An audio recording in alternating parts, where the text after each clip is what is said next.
ng imposible, nagiging posible. At lahat ng naging posible, nakakabilib.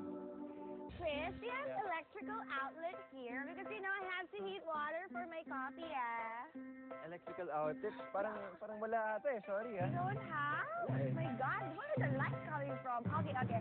How about electric stove or gas stove you have?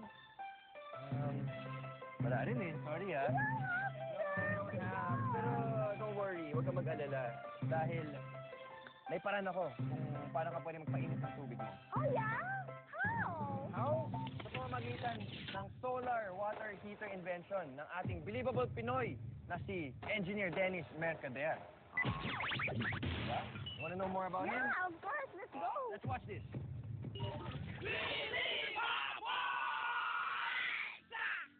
Isang nakakabilib na solar water heater with a twist ang feature natin ngayon sa ating believable Pinoy inventors. Likha siya mula sa malikot na imahinasyon ng mechanical engineer na si Dennis Mercader. Ang kanyang one-of-a-kind solar water heater with a twist ay tinawag niyang Ultra Sun. Nanalo ito ng first place sa industrial design category sa isang competition ng mga bagong inventions ng Department of Science and Technology. Engineer, ano ba yung solar water heater? Ito yung solar water heater natin. Ito yung alternative natin. Instead na gagamitan ng electric heater, gas water heater, o kaya LPG type water heater. Ano naman ang advantage ng solar water heater kumpara sa dekuryenteng water heater? So dito, unang-una, safety siya kasi walang sunog, walang electrocution. Pangalawa, savings dahil abundant naman na solar energy dito sa Pilipinas. So, malaki yung heat energy na makukuha natin, kaya malaki matitipid natin sa kuryente. Ano naman ang hydrojet action feature ng Ultra Sun?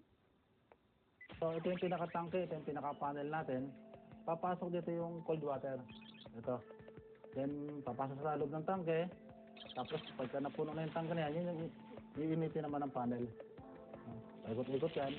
Pupunta dito yung hot water, then bababa yung cold water na to. Mapapansin natin, mas mababa yung cold water line at mas mataas naman yung sa hot water line. Kaya, kusang bababa yung tubig at kapag uminit yan, kusa naman aakyat. Pagpasok nyo dyan, magkakaroon ng heat exchange. Yung heat energy na naka-store dito sa tangke, sa ngayon magpipenetrate doon sa pinaka-heat exchanger natin sa gitna. Lalabas ngayon dito, hot water na.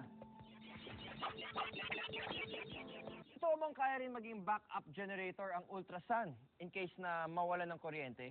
Kapag panahon kasi ng tag-ulan, kung ano yung maipon lang ng panel sa tangke, yun ang magagamit natin sa gabi o kaya sa umaga kapag nagsashower tayo o kaya napapakulutan ng tubig, nagluluto. Since na tropical country naman tayo, nasa araw ng 84% solar contribution sa Pilipinas, kaya yun, sigurado tayo yung savings natin sa kuryente. Ang nakakabilib na solar water heater na invention ni Engineer Dennis Mercader. I believe!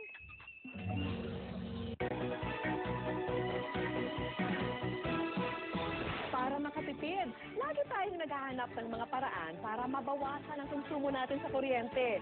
At ang isa pala sa mga solusyon ay matatagpuan sa kalangitan.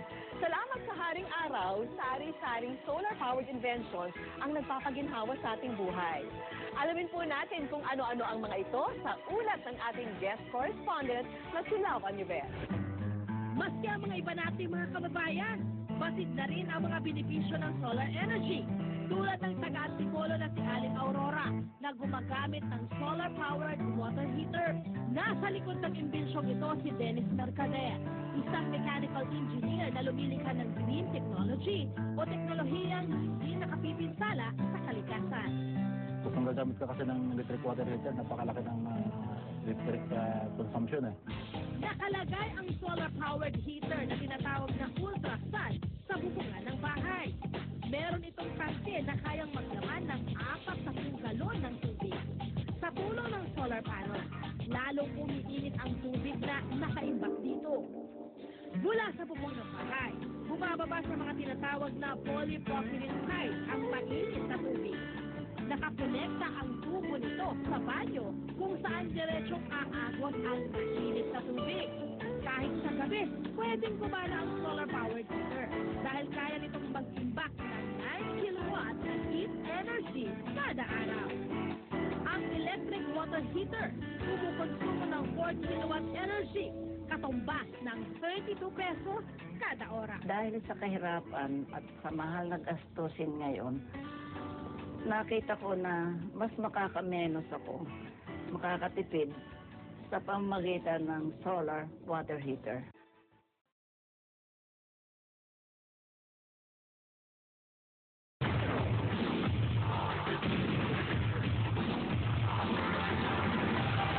Kapag siguradong matibay at pest-free na ang bahay, solar water heater naman daw ang fashionable sa inyong bubungan. Tiyak na makababawas ito sa electric bill ng isang household, lalo pa kung madalas ang paggamit ng water heater dito. Libre na yung nag-iinit ng tubig. Araw na nag-iinit ng tubig. So, abundant naman tayo sa solar energy dito sa Pilipinas. Bakit hindi natin gamitin?